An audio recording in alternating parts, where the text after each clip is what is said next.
Welcome to the Voices Podcast. I am your host as always. Please cut out. Yeah, keep talking. And I'm joined today by a co-host, CZB. You all know him. Yeah, sadly, terrible gimmick. Yeah. Shout out to Mason Meltzer. Yeah. And we are joined by Mr. Flawless One.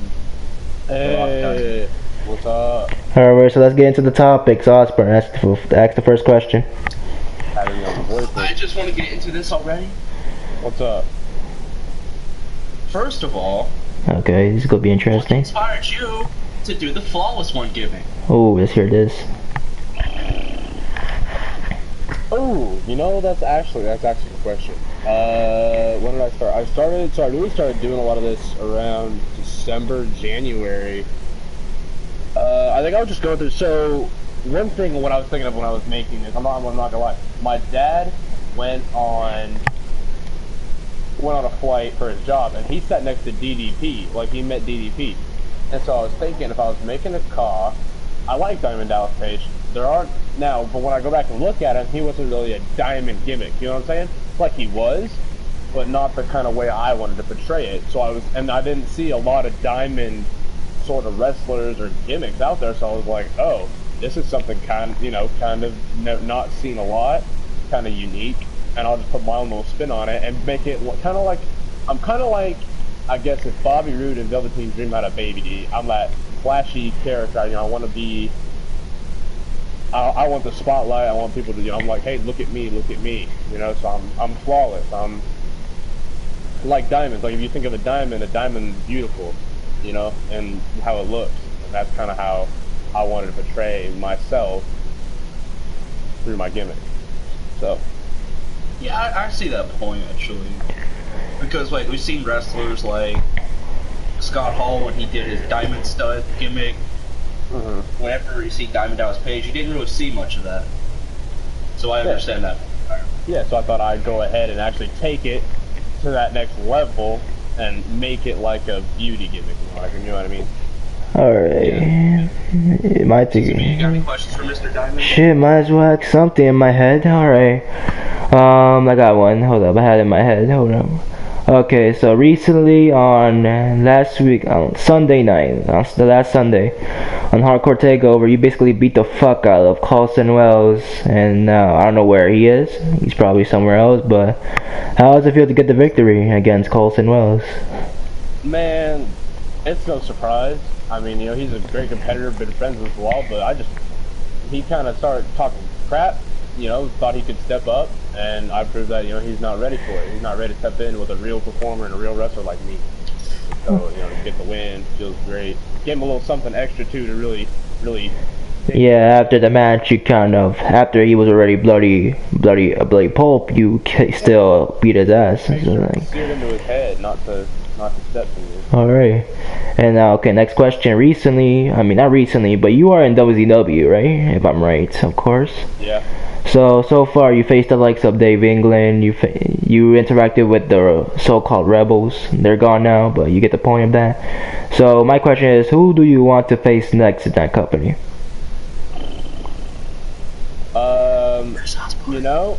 Yeah, well, so we were talking, me and Chris were actually talking about having a match, Saving Grace versus Flawless One. Thought it'd be really cool, really entertaining. Chris is definitely, you're definitely one of the people I'd want to face next to WCW, and even you, Crazy, me and you haven't had a match yet. I feel like it's a pretty entertaining match as well, to go ahead and go against you. Yeah, okay. It's a money match, wait, capitalize on it. He's here? Yeah. Okay, now, yeah, let's see. Okay, so, what else? So, let me think of something. So, recently... Oh, you could ask the next one. Go for it. How does it feel working for Xdpw and WCW? I mean, they're both great companies, not trying to kiss y'all's ass, but, Xdpw is a good company. They're one of the ones I really focus on, too, as well as WCW. They're both great companies. I feel like in both of them I've actually been able to do a lot of creative stuff and get my car to the next level. And people, it's actually kind of paid off, I'm not gonna lie, because people, especially when I did my live, if any of you XCPW listeners, missed it, I go live quite often now. Yeah. You should stop by, check it out. I had X Factor on there, and he was even saying like, yeah, you're a Kaw who's slowly but surely getting your name out there, and a lot of people. He said, Okay. I don't know somebody that doesn't, at least know something of or about Brock Diamond. I'm like, Okay. That's what every contract can do, get the name out there and be recognized. And I feel like with Xdpw and WDW, I've been able to do that. Okay, so I saw in one of those lives, you recently spoken out about how basically the Black Diamond gimmick is basically no longer. It's basically no longer in WCW territory, and I don't know what happened there, but did you expect that to happen, or did you just think that maybe it'll come back one? It'll come. Yeah, I did voice a little bit of my opinion on some things. I've been talking privately with Wade. Oh yeah. Over the character, and I don't even know if I should really be. I don't see him as taking offense to it if I go ahead and talk about it, or it's not really a big enough deal that I shouldn't make it public. But so really, I think what was decided on was to go ahead and I guess scrap the whole Black Diamond idea, which it was disappointing for sure, and kind of I was shocked. I'm not gonna lie, because we had all these different ideas that we could do with him and how it would work. We were going to focus on Rebel, and then Rebel kind of just imploded on itself. And so, we were... Of course they did. Talking about ideas back and forth. And then he just goes, yeah, we're scrapping it. We don't see why... I think what he said was because what I wanted for Black was, start off small with people like Carter Young and the people in Rebel, and to be able to get Black up to the level of, get him to the level of like Christ Haas, Alex Haas, Dave England, Crom, the big boy names. So basically you wanted him to be like an ultimate threat in that level. Yeah, but not to where I'm demolishing Dave England, or not to where I'm demolishing. Yeah. Not that, because that's unrealistic. I get that. Okay, let me get this straight. So What I wanted for Black Diamond and in character development was to get him up to one of those higher levels, so where this is a legitimate threat. This is how we're supposed to go, and that's what me and Wade were talking about. Like, we were making ideas to make that happen, and I was shocked when he goes, "Yeah, me and the creative team don't see why we should go your way with it. We're just gonna scrap it." I was like, "Oh, I mean, what do you say to that?" And then I'm not gonna argue and then burn bridges with WCW because they want to, just trash the idea. It was, and I'm not gonna lie, I'm gonna be honest, I'm a straightforward person, I don't really care. I was kind of frustrated because, we put so much time and effort and ideas and all this stuff into it, and I've never received any negative feedback on Black or me or myself or Brock Diamond myself. Like, everyone said, "Oh, this is super cool." Everyone's loved it. They've given me some constructive criticism on how to, better it, which I've taken and done and made it even better. But I've never received any negative feedback on it. People have loved it, and so I thought, wow, this is going to be something. This is great. I'm glad people like it. This is something we can really move forward with. But to hear that it's just trash, it was a little frustrating. But yeah, I get what you're coming from. You had all these ideas built up. It was already basically pre-planned, and then for it to just basically be burnt out is frustrating. I get where you're coming from. Yeah, but I'm not gonna, Yeah, I mean, well, you don't know. I mean, you never know, really. I mean, you never know. I mean, you never know. Maybe one day it could come back, or maybe you could put it some other place. Like, there's other options.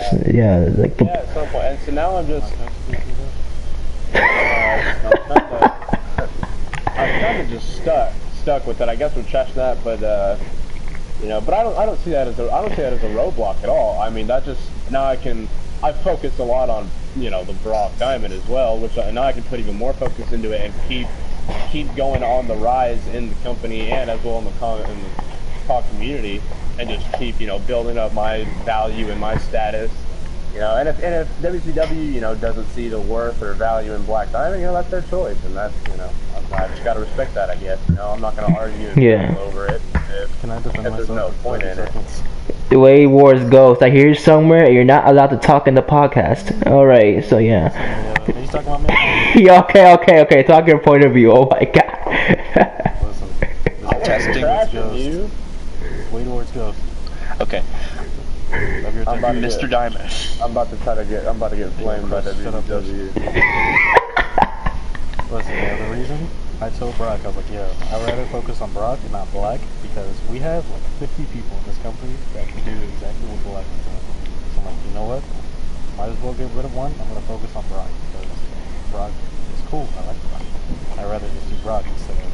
Oh, and definitely credits to you. I mean, you said, you know, you said you see the value and worth in Brock, and you know, you see the value in keep building Brock up, which I respect. Like, that's cool. You know, if you just want to focus on Brock, I'm okay with that. I just now I kind of stuck with the Black character and not knowing what to do with it. It's just, Yeah. You're stuck with the Black? okay. Let's not. Alright, bro. We get the... We're on the same page, right? Everyone? Oh, I get what you're saying. No. I'm saying. I got what you were saying for sure when we were talking earlier, but. Alright. Okay then. So let's go to the next question. So there's new in WCW territory. There's new people coming around. Recently, we see that Crom was looking for a challenge, and that people like Ray Lethal have basically stepped into the war zone of the property, and then he's basically now coming around. And like there's other possibilities like Lennon Walsh having his U.S. title up on the line. Well, not whatever. You get the title up on the line. Now he's facing Chris Osborne next week and everything. There's like different things coming around. And do you see yourself like being in one of those positions that maybe you'll just chase for a title or basically make your point of view? Sure. Yeah. Now that I'm focusing, if I'm not focusing a lot on Black stuff, I'm focusing on Brock. For sure. Oh, I for sure see me in one of those positions. One, because I'll fight any motherfucker in here. I don't care. You know. I don't back. I mean, I fought Dave England I went for Dave England's neck. You know, I fell short in the end, but. That's just, I feel like, you know, now the roster knows I got the balls to step to someone like that, and I'm not afraid of a fight. Oh, speaking of Dave England, do you think that a rematch will, of course, reoccur in the future? If it does, if it does happen against him in the future, I'm definitely going to go into it more prepared and with more experience from wrestling a lot of other people and different people as well. I'll go into it with more experience and. You know, I see he's in his true form now, which means I gotta prepare even more. But you know, it would definitely be a challenge that would take a lot of preparing for. Okay, and also recently, you and Mason have basically put down your differences. You finally come to the same line. Yeah, basically, at least I think y'all two are friends at the moment until further notice. So, how does it feel? How does it feel? How does it feel to basically end a problem that you didn't even know? You said yourself that you thought it was over, but obviously, you didn't think so. Osborne, you fucking retard. He left. But yeah, let's continue this. So basically, yeah, now it's over. Oh, he's back. My bad. But yeah, basically it's over. Now, yeah, two are friends. Yeah, are moving on to bigger, better things. So yeah. It was just a lot of past beef that me and him had when I first started. I was a comper, and Zapanga was one of the leagues I joined. I can't remember if they were still comp at that point. I remember my first title I won, it was EFED, so I remember when he moved to EFED, but I came in as a comper and joined Zapanga, and it was, it was fun, it was cool. Some stuff happened, and I thought it was done, I thought it was buried. I mean, we never, when I thought it was done, we were never on good terms with each other when I thought it was done. And then he comes out, with those shoot promos, and then,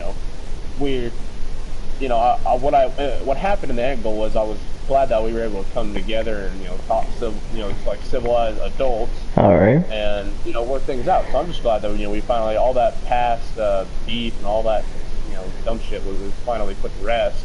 And now me and him are friends, and we're chill. Alright then, that's good to know. Alright, Osborne, you take over now. I have nothing else to say until I might just jump in and talk about what's up. Time out. Alright. Resume. But yeah, your turn. You talk. What was your whole mindset when Mason started going after you again? See, I ended it. What was going through my head when I saw that shoot promo, I was like, okay.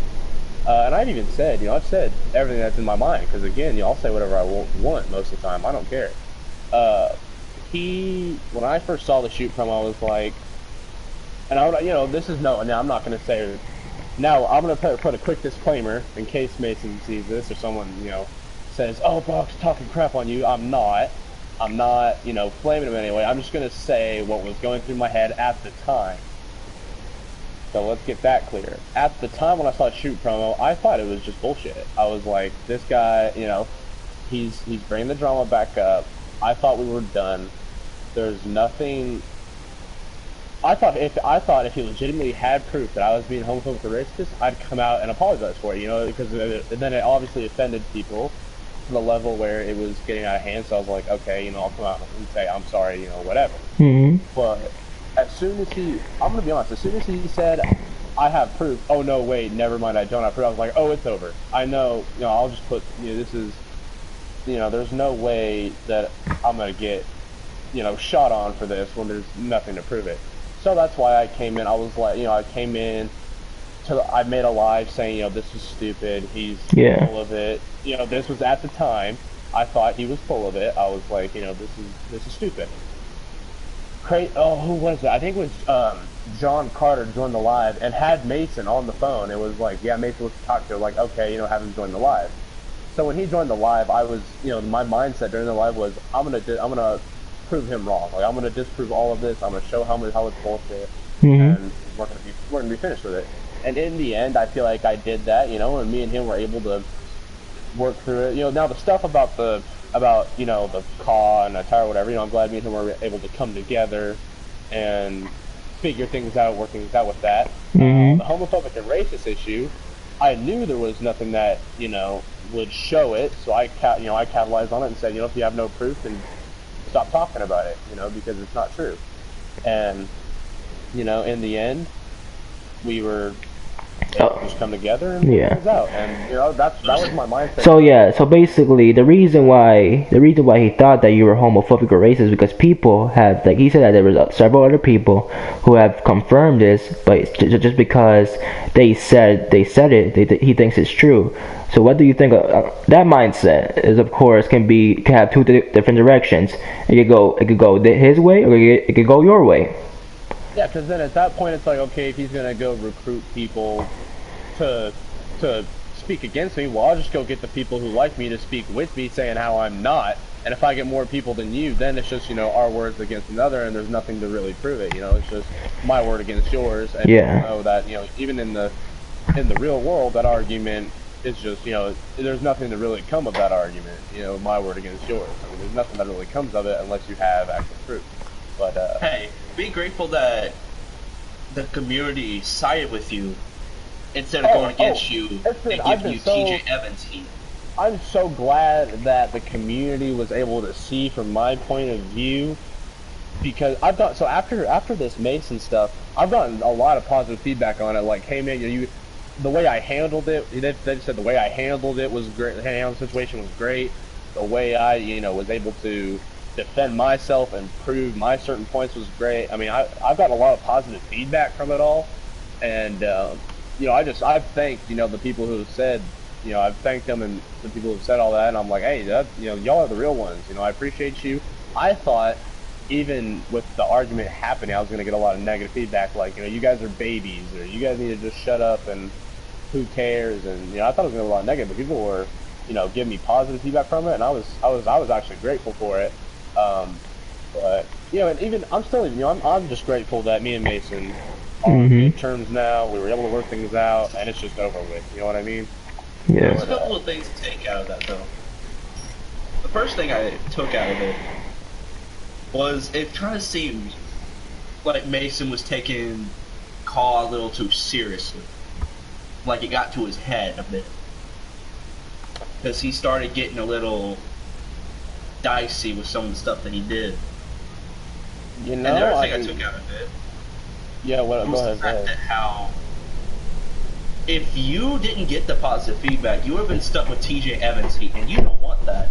That's one of the things I was thinking of while I was doing the live too. I was like, if this blows up, like comes back to bite me in the ass trying to solve all this, because I didn't want. The reason why I really did it was because I'm close with like you guys, Wade, TJ Streets, I'm close. I'm as close with you guys as you can be with online friends. I feel like I care for you guys as much as you can care for an online friend. So I didn't want what he was saying to really, I didn't want you guys to really believe it and then have a bad light shed on me. So I was like, I gotta kind of come on here and defend myself with this, just so the people that I actually give a shit about won't think like, hey, I'm actually a homophobic or racist. Yeah. Yeah, we get it. Yeah. And if I got negative feedback from it, it is what it is. I'm sure people, stuff's always happening, like the stuff with Leon and whatever, stuff's always happening. So I thought it would have gotten buried in the end anyway. But, How do Yeah. you feel about the whole Leon stuff that happened today? Holy shit, we gonna talk about this, are we? Okay, let's go for it. Leon, I thought, Leon is a good friend, Bro, it was so crazy. It was so dead last night, and then I went to sleep and woke up to like 99 plus notifications about this Leon stuff. I was like, oh god, Leon's quit call. Like I thought he was legitimate blacklisted. I thought he was removed from like WZW and all those other leagues.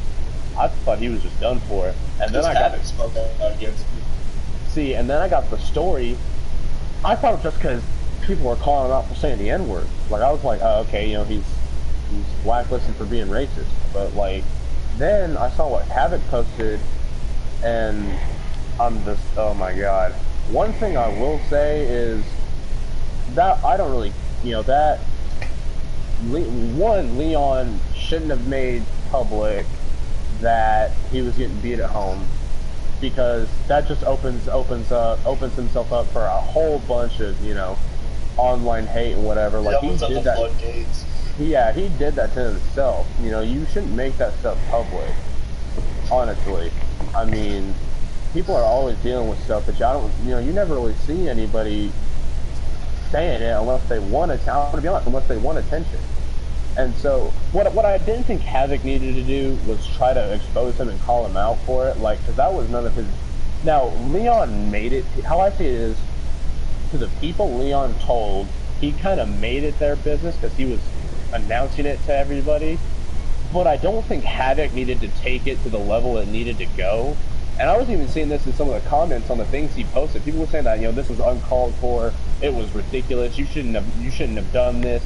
You're going at him for no reason. You're not even making sense. Like, people have said this about Havoc stuff, and I kind of agree with it. You didn't need to take it to the level that you took it. I try to see it on Havoc's point of view, because apparently, according to him, he's been a real victim of abuse. And that's what I'm thinking too. Now, he called out Leon for faking it, but how do we know it's true for Havoc too? You see what I'm saying? Yeah. It's from both sides. They either both could be faking it. They both could have been. You can't, really tell it. No, I'm not calling either of them a liar. Let's get that straight. I'm not calling either of them a liar. What happens at home, that happens at home for you guys. And if it's both true for you guys, hopefully it gets better for you. I'm sorry it happened to you, but you can't really call someone a liar for it if you haven't shown proof of it yourself. You know what I'm saying? Yeah. Like, doesn't that kind of make sense? I don't. Whatever happens with those two, that's their own. It looks like, I don't know, for Leon might still be kept on notice. But as for Havoc is definitely. Oh, I'm sure Leon will be kept on notice. And as for Havoc, I don't think. Okay, this is what I'm gonna say. Havoc is big enough to get this shit off him. Basically, meaning that Havoc. I don't know. Maybe some people might be on Havoc's side. I don't think what Havoc needed to do was really try to dig into it and make it, his business and post It's it not really publicly. going to affect Havoc. Yeah, like that kind of stuff you don't need to make public. And I've had my fair share of making, like when me and Mason were first doing stuff too, we both made it public when it shouldn't have been public. And I don't think now our issue wasn't as serious as abuse, but I don't think Havoc really needed to make it that public and like try to dig in that deep into it, because at the end of the day, that's a personal issue for Leon that we should just support him in if he, wants to. Now, you don't have to support him if you don't want to, that's your choice, but I don't think you should have taken it to extremes like Havoc did. Yeah. But basically, like, yeah, but he's gonna get. Leon is definitely gonna be put on the radar, still be like kept on notice. But as for Havoc, it can easily just rub off for him because he's a bigger, more known person. And even though it should have to be that way, people do not believe in not guilty until proven guilty. It's the other way around. It's not innocent until proven guilty anymore. See, that's how I made it clear when I was doing stuff with Mason. It's innocent until proven guilty. I don't think Leon really made it that clear. I think, you know, Havoc did, like you guys are saying, switch it to guilty until proven innocent. But I always try to keep it innocent until proven guilty. That's how I live. But that's what I live by. But I guess, you know, people do. It doesn't exist anymore. Because, Brock, you're familiar with the speaking out movement, right? I've heard of it. I haven't done a lot of research or reading into it, but I've heard of it. Yeah. It's basically women coming forward with their stories. Oh, yeah. Have abused them, yeah. So, half of the stories that I've read don't add up to what they're saying, which means they're lying. Mm-hmm. So, when I heard that Leon was faking it, I reviewed the clip that he sent to Havoc, and I do admit the pictures that he did send didn't really add up. And that's why I believe that he could have been faking it.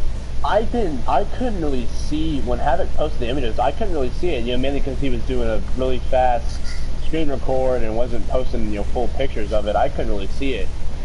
But all I took away from it was I saw, you know, Leon provided pictures, which he really shouldn't have had to do. But he provided pictures of it. Now they could have been fake, but I don't know. I just don't know. You know what I mean? So I didn't see it as clear as you did, and so I can't really put a stance on whether I believe it or not. You know what I mean? Yeah. I just downright think he shouldn't have made it. He shouldn't have, you know, made the abuse thing public at all. Honestly, this entire situation shouldn't exist. And I'm gonna be honest, Leon, you know, brought it upon himself when he made that public. Because Leon took it to heart. Leon basically, because Leon didn't like the fact that people were joking around with him. He couldn't handle the joke, so basically he said... This whole thing started with Wells in the streets calling him out. No, it was before that. And see, you just can't take a lot of that stuff to heart. Now, that's probably hypocritical for me to say because I kind of took what Mason was saying, but that was... I feel like, you know, he wasn't joking, you know. He wasn't joking, so you can't, but he was trying to slander you, basically. Yeah.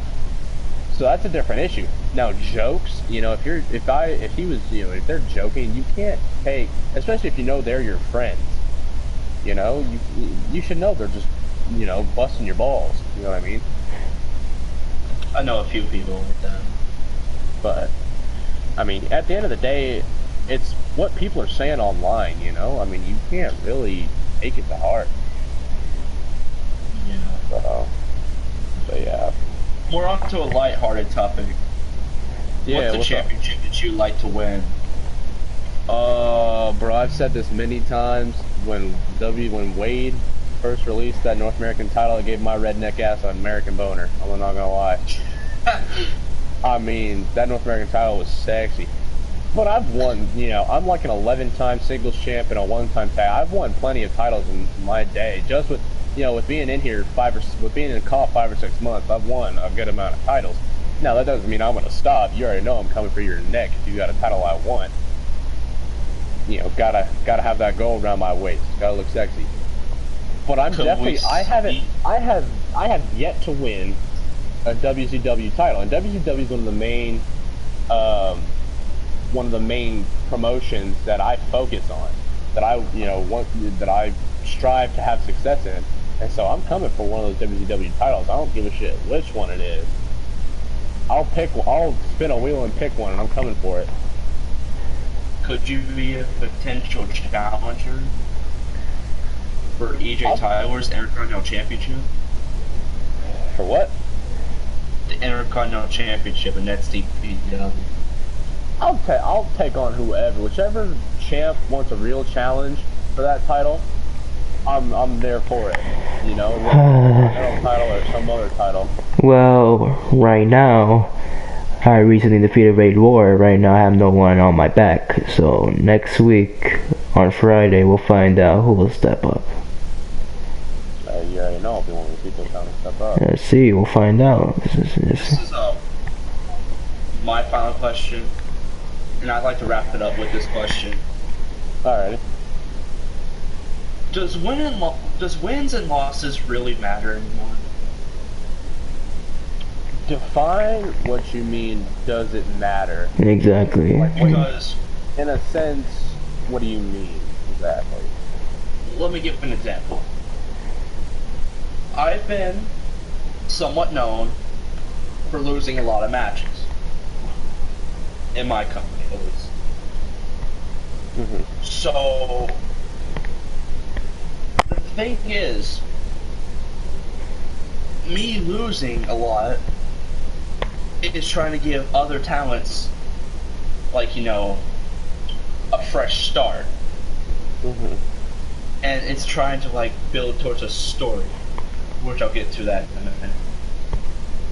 The thing is, if I started winning against all these new talents that come against me, then I'm going to be portrayed as a boss who likes to put himself over.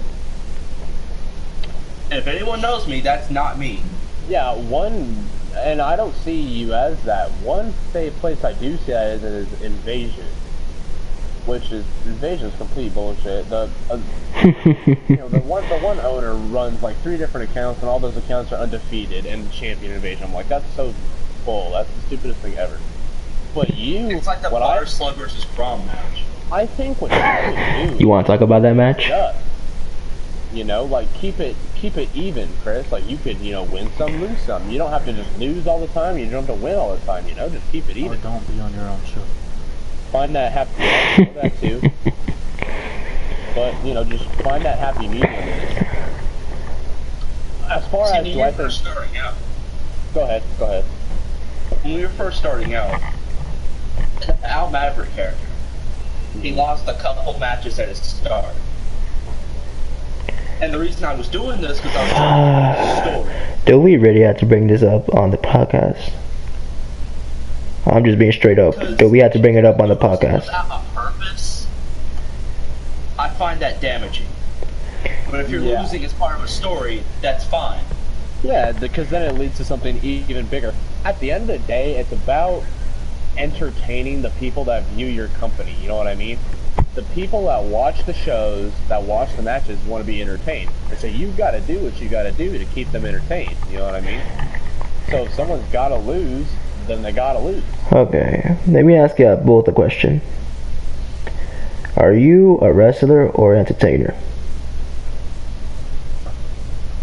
I feel like you can entertain people with your wrestling. Osborne.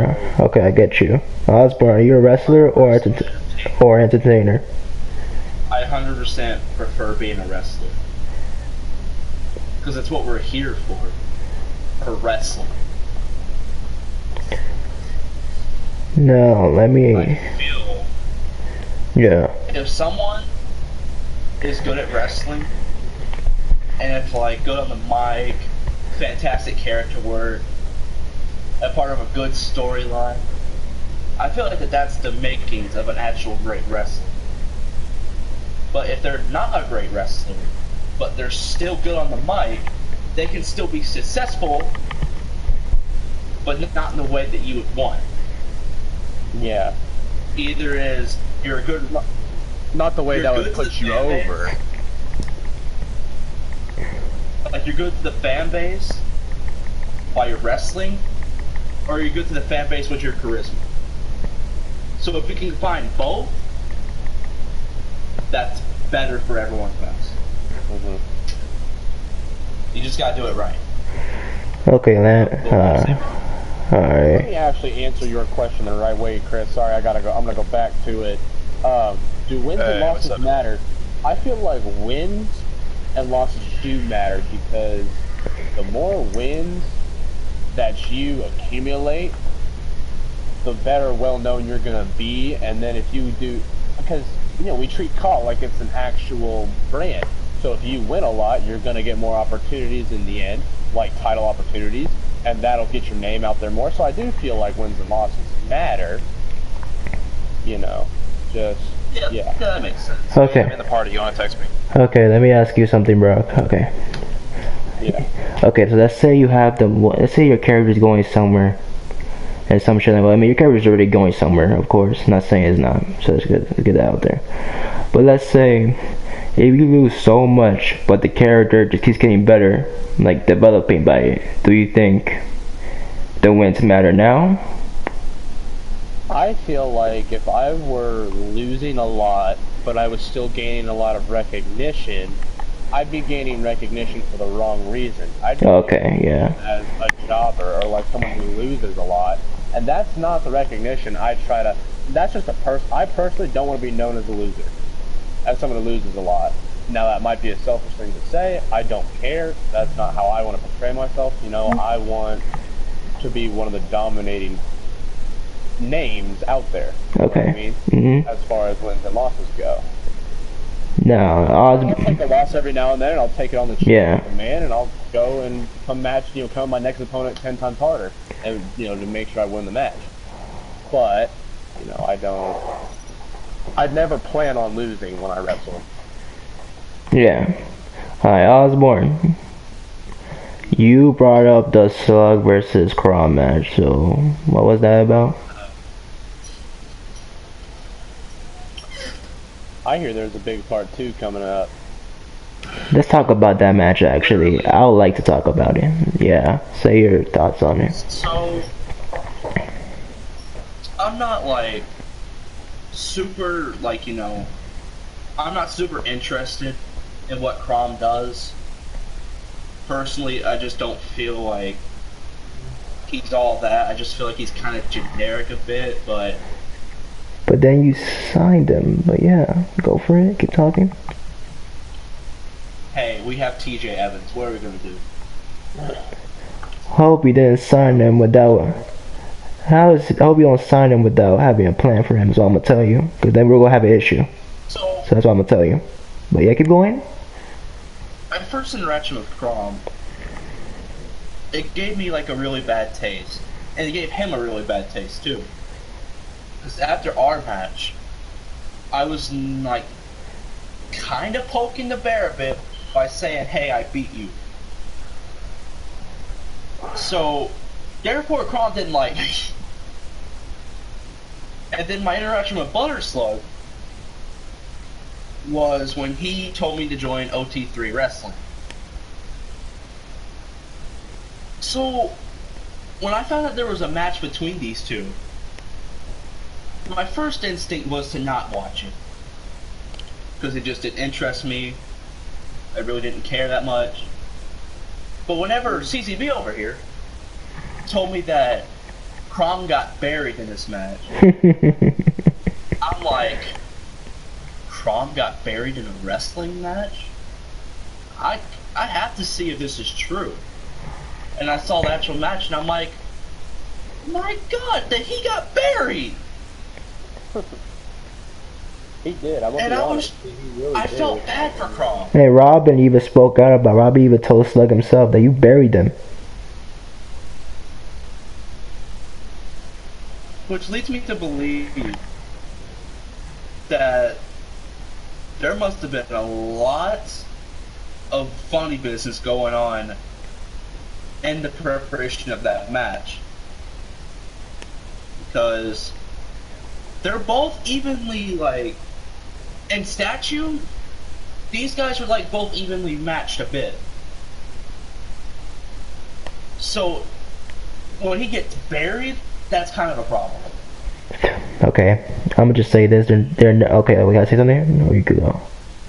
He honestly did get buried in that match. I'm not gonna lie. Now I haven't heard a lot of Butterslug until that match, and then Butterslug like just blew up, and he seems super cool. You know, he's a call I can kind of dig, and Crom's a buddy of mine, and so but to see him get buried like that, I just thought it was kind of surprising. You know.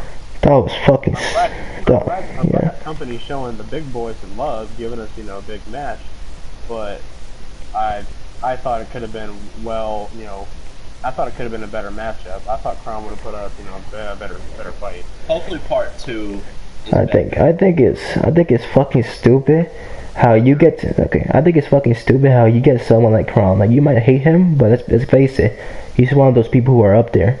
He's known. So it's like, when you get someone like that to get on board with you, to face you, you should have a lot of character development, storytelling in this to prove which one is better. Not even about being better. It's about who can test each other's limits. And what I got from that match is that Crom, I don't know what the fuck, I don't know who the fuck recorded it or thought it was a good idea to just make Crom like a down level person in that match, because he's nowhere near that. Like I said, you can call him generic, but let's be real, he's nowhere near that. So when I saw that Crom got destroyed, I was like, what the fuck, who booked this shit?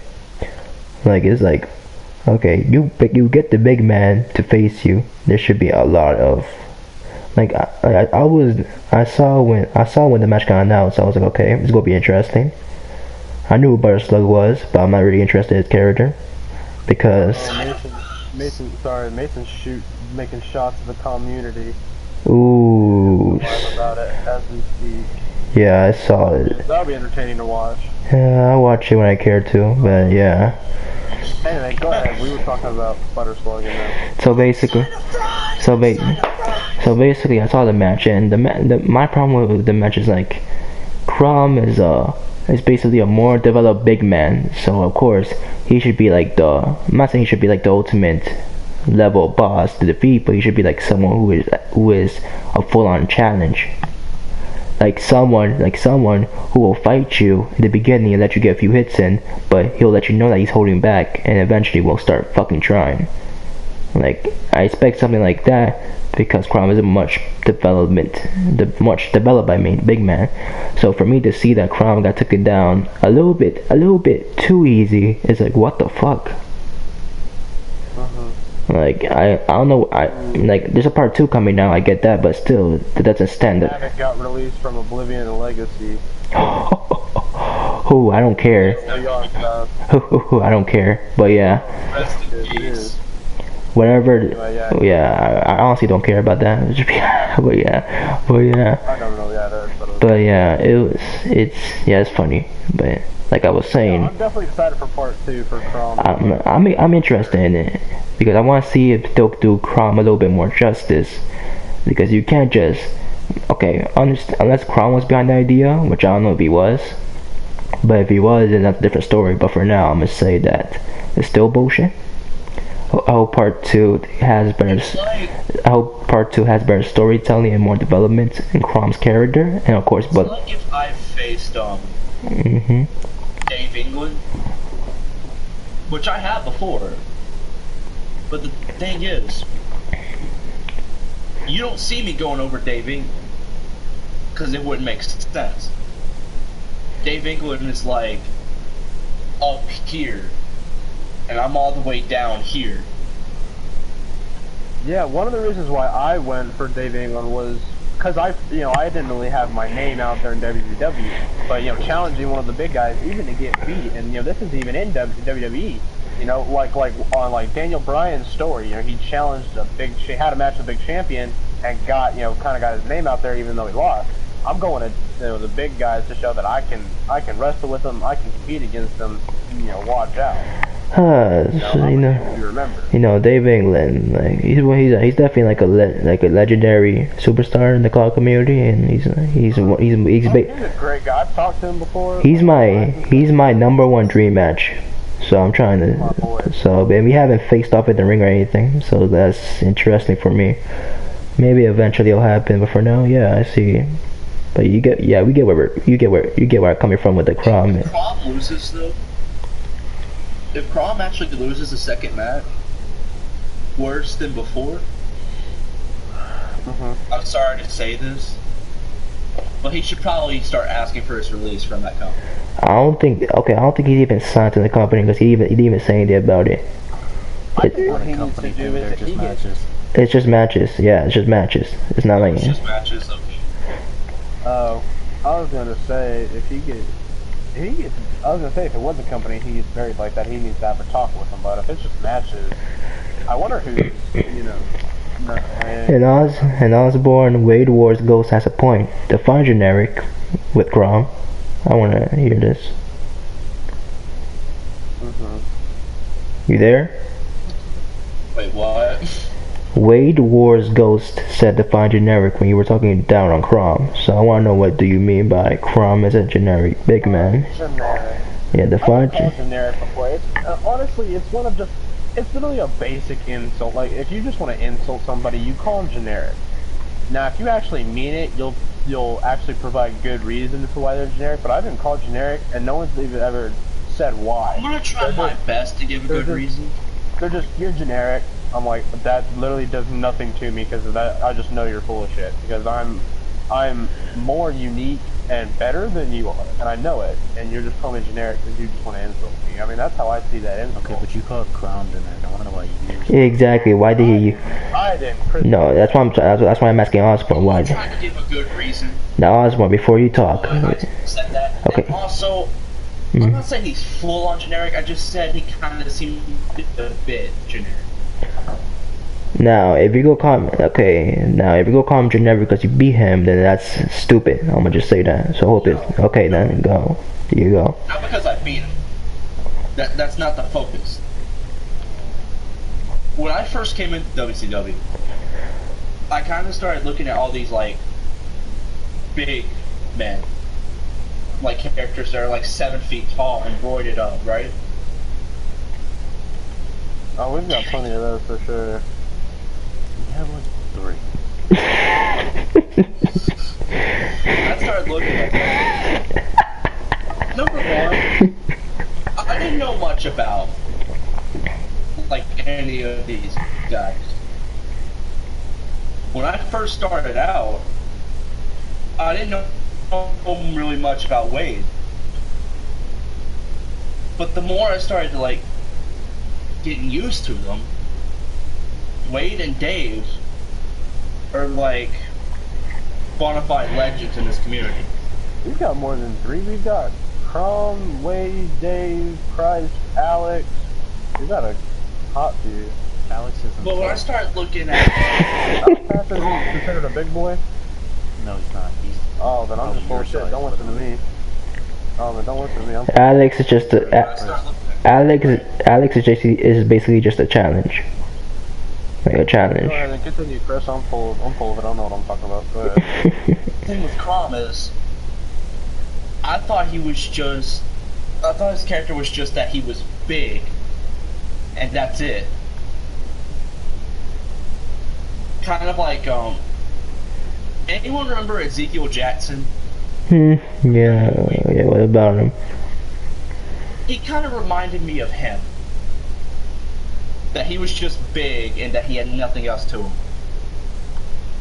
But admittedly, the more I started to see more of him, he's kind of been winning me over just a bit. That's just my stance on that. And a lot of people, maybe he did base it off of Ezekiel or something. I mean, a lot of people base their cause off of, they take maybe WWE characters' gimmicks, but put their own spin on it. I mean, I've already said I'm like a Diamond Dallas Page, Bobby Roode, Velveteen Dream child. Like I'm that kind of cop. But I take, inspiration from them. I mean, but I take all of theirs, but I put my own twist on it and make it unique in my own way. You know what I'm saying? So maybe Crom tried to do that with a certain thing. I just, TJ Evans outright called him a Mark Henry bootleg. Mark Henry's, remember Mark Henry's Sexy Chocolate. Was that what it was? Sexual chocolate, yeah. Sexual Chocolate, there you go. No one can copy Mark Henry. No, he's a legend, definitely legend, too legend. I think that Crom has room to grow. I do think that he is a legend because he is well known, and if you're well known in the community, you're going to be a legend. Mm-hmm. Which I think that over the years, or the past few months, I think people like Havoc, he's definitely one of them. That have grown and have become well known, yeah, for sure.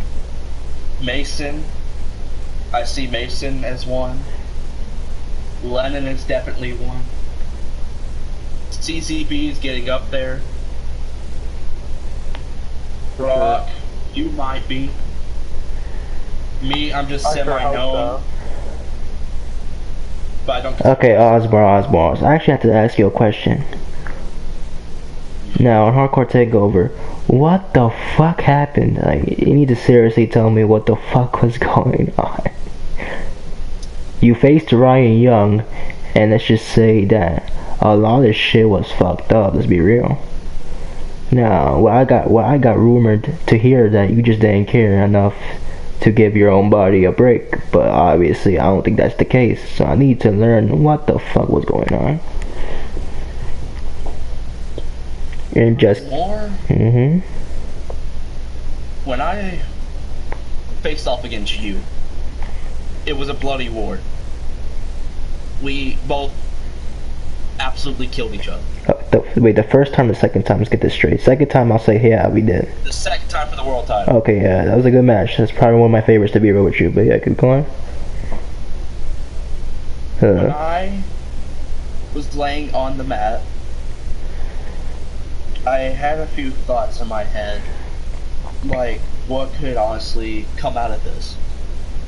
What can I honestly do to, like, reshape my image? So then, I'm getting up, and this faggot, Ryan Young, comes in the ring and hits me with a sledgehammer. Me and Ryan Young, we go way back. We've known each other since we were like little kids. Turned on by a friend. You hate to see it. And most of the time that he's attacked me or went after me, it's a classic case of jealousy. And that's what's really happening now. He's jealous of the fact that I managed to adapt and didn't perish. He's jealous that I've never been had to hell, like, I've never been handed anything. He's been handed everything to him his entire life. He'd have to, like, struggle and scratch and claw like I have. He wants everything to be handed to him, because he's been raised like that. So I just normally thought to myself, hey, I'll just bury him, simple as that, you know, get the shovels, right? But then he brings up my dad.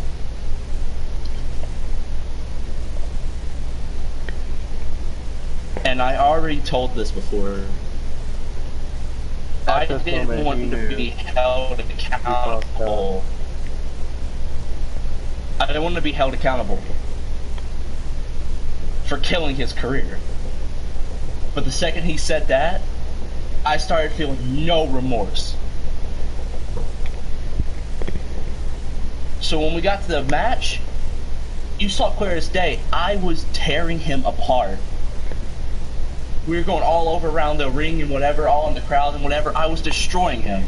Maybe we did better. But yeah, keep going. And then I slipped up. And then he got me. And I'll admit, that was my fault. I shouldn't have focused so sorely on killing him. Won the match. Well, we obviously see that the rivalry is still untold and it's still gonna keep going, so. Oh, trust me. I made a vow. I'm going to end this kid's career. I'm going to make sure that he never works anywhere again. He tried to brag about how he's in Rebirth. The fuck? He's in Rebirth? You're not getting in Rebirth if I'm still around. That's my stance on that. No, he's in NOW. He's not Rebirth. No, he's in Rebirth. Oh, he is? Oh, well, okay. Oh, okay then. Makes sense.